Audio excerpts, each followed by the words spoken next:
If you're experiencing FPS drops in Minecraft, there are several adjustments you can make to improve performance. Follow these steps to optimize your game settings and enhance your gaming experience.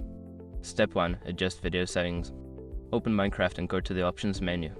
From there, navigate to Video Settings. Lower the render distance, turn off VSync, and set graphics to fast. These changes can significantly boost your FPS. Step 2. Allocate more RAM. To allocate more RAM to Minecraft, open the Minecraft launcher and click on Installations.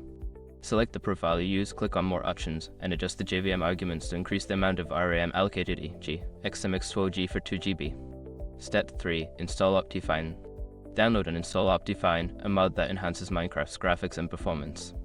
After installation, launch Minecraft with the Optifine profile and access additional video settings for further optimization. Step 4. Close background applications. Before launching Minecraft, close any unnecessary applications running in the background. This will free up system resources, allowing Minecraft to run more smoothly.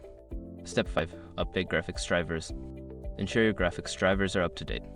Visit the website of your graphics card manufacturer, NVIDIA, AMD, or Intel, and download the latest drivers.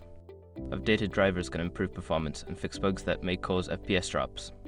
By following these steps, you should see a noticeable improvement in your Minecraft performance. Enjoy your enhanced gaming experience.